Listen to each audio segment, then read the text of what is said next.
Hello guys, welcome back to think smart. അപ്പോൾ ഇന്നത്തെ വിഷയം കമ്പ്യൂട്ടർ ആപ്ലിക്കേഷൻ. നാളെയാണ് നമ്മളെ കമ്പ്യൂട്ടർ ആപ്ലിക്കേഷൻ്റെ എക്സാം. സോ ഓരോ ചാപ്റ്ററിലെയും ഇമ്പോർട്ടൻറ്റ് ടോപ്പിക്സ് മാത്രം പഠിച്ചു പോയാൽ പാസ്സാവാനുള്ള മാർക്ക് ഷുവറായിട്ടും ഇതിൽ നിന്ന് തന്നെ കിട്ടും. സോ ഇത് കണ്ടിട്ട് ഇതിൽ പറഞ്ഞ എല്ലാ ഇമ്പോർട്ടൻറ്റ് ടോപ്പിക്കും ഫുള്ള് നിർബന്ധമായിട്ടും പഠിച്ചു പോകുക, എന്നാലേ നിങ്ങൾ CA പാസ്സാവുള്ളൂ. So let's start. First chapter, review of C++ programming.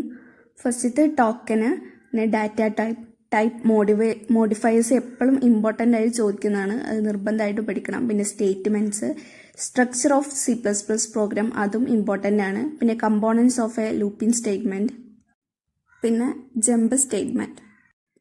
Chapter 2 array. ഇത് ഏറ്റവും സിമ്പിളായ ചാപ്റ്ററാണ്. അതിൽ പഠിക്കാനുള്ള അരേ ഡിക്ലറേഷൻ, അരേ ട്രാവേഴ്സൽ ഓപ്പറേഷനൊക്കെ 2 മാർക്കിന് വരുന്ന ക്വസ്റ്റ്യൻസ് ആണ്. ഇതിൽ 4 മാർക്കിന് വരുന്ന ക്വസ്റ്റ്യൻസ് ആണ് input output operations on string. Chapter 3 ഫങ്ഷൻസും ഇതും വളരെ സിമ്പിളാണ്. Modular programming, modularization, merits of modular programming അത് ഇമ്പോർട്ടൻ്റ് ആണ്, എപ്പോഴും ചോദിക്കുന്ന ഒരു ക്വസ്റ്റ്യൻ ആണ്. പിന്നെ ആർഗ്യുമെൻറ്റ്സ് ആൻഡ് പാരാമീറ്റേഴ്സ്, പിന്നെ 2 methods of calling functions, difference between call by value method and call by reference method അത് ഭയങ്കര ഇമ്പോർട്ടൻ്റ് ആണ്. പിന്നെ ബിൽറ്റ് ഇൻ ഫങ്ഷൻസും, അതിൽ ബിൽറ്റ് ഇൻ ഫങ്ഷൻസിൽ ഏതെങ്കിലുമൊക്കെ ചോദിക്കാറുണ്ട്, അത് മുഴുവനായിട്ട് നിങ്ങൾ പഠിച്ചു പോകണം. Chapter 4 web technology, website, communication on the web, പിന്നെ സോഫ്റ്റ്വെയർ പോർട്സ്, ആ പോർട്ട് നിങ്ങൾ നിർബന്ധമായിട്ട് പഠിക്കണം. പിന്നെ വെബ് ഡിസൈനിങ് പഠിക്കണം. സ്റ്റാറ്റിക് ആൻഡ് ഡൈനാമിക് വെബ് പേജിൻ്റെ ഡിഫറൻസ് എപ്പോഴും ചോദിക്കണമാണ്, അതും പഠിക്കണം.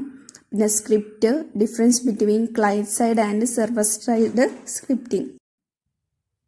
Scripting languages, cascading style sheet, പിന്നെ കണ്ടെയ്നർ ടാഗും എംപ്റ്റി ടാഗും നിർബന്ധമാണ്, അത് പഠിക്കണം, ഇമ്പോർട്ടൻ്റ് ആണ്. പിന്നെ സം കോമൺ ടാഗും എപ്പോഴും അതിൽ ഏതെങ്കിലും ഒക്കെ ഒന്ന് ചോദിക്കാറുണ്ട്, അതും പഠിക്കണം. പിന്നെ chapter 5 web designing using HTML, list HTML അത് ഇമ്പോർട്ടൻ്റ് ആണ്. പിന്നെ internal linking and external linking അതും എപ്പോഴും ചോദിക്കാനുണ്ട്.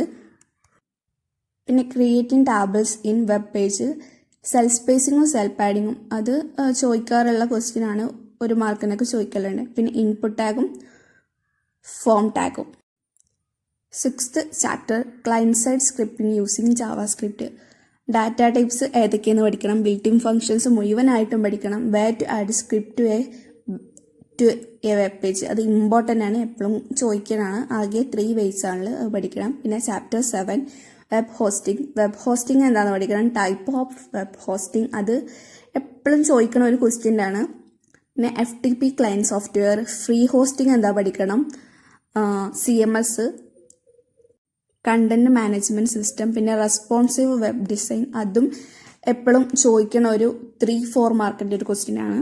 പിന്നെ ചാപ്റ്റർ 8 ഡാറ്റാബേസ് മാനേജ്മെൻറ്റ് സിസ്റ്റം, പിന്നെ അഡ്വാൻറ്റേജസ് ഓഫ് DBM അത് ഇമ്പോർട്ടൻ്റ് ആണ്.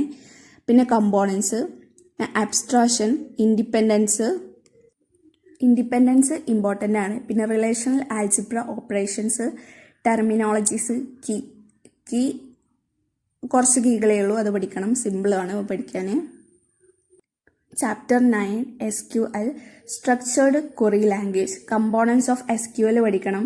ഡാറ്റ ടൈപ്സ് ഇൻ SQL, പിന്നെ കൺസ്ട്രെയിൻസ് എന്താ പഠിക്കണം. SQL കമാൻഡ്സും SQL അഗ്രിഗേറ്റ് ഫങ്ഷൻസും പഠിക്കണം. Chapter 10 enterprise resource planning, functional units of ERP, difference faces in ERP implementation, ERP packages എന്തൊക്കെയാണെന്ന് പഠിക്കണം. പിന്നെ benefits and risk of ERP അതും ഇമ്പോർട്ടൻ്റ് ആണ്. ERP and related technologies. അടുത്ത chapter trends and issues in ICT, generations in mobile communication, mobile operating system, cyber crimes against individuals അത് ഭയങ്കര important, അത് പഠിക്കണം. Mobile communication services. ഇത്രയും പഠിച്ചു കഴിഞ്ഞാൽ കമ്പ്യൂട്ടർ ആപ്ലിക്കേഷൻ പാസ്സാവാനുള്ള മാർക്ക് ആയിന. ഇതെല്ലാം ഷുവർ ക്വസ്റ്റ്യൻസ് ആണ്, അതുകൊണ്ട് തന്നെ നിങ്ങൾ ഇതെല്ലാം നിർബന്ധമായിട്ടും പഠിച്ചിട്ട് പോകണം. പിന്നെ നിങ്ങൾക്ക് ചിലവർക്ക് അറിയത്തുണ്ടാവില്ല ഇതിൻ്റെ ആൻസേഴ്സ് എന്താണെന്ന്. സോ നെക്സ്റ്റ് വീഡിയോ ഇതിൻ്റെ ആൻസർ കൂടി ഉൾപ്പെടുത്തിയിട്ട് നെക്സ്റ്റ് വീഡിയോ ഇടുന്നതാകും. സോ അതിൽ ചെക്ക് ചെയ്യുക.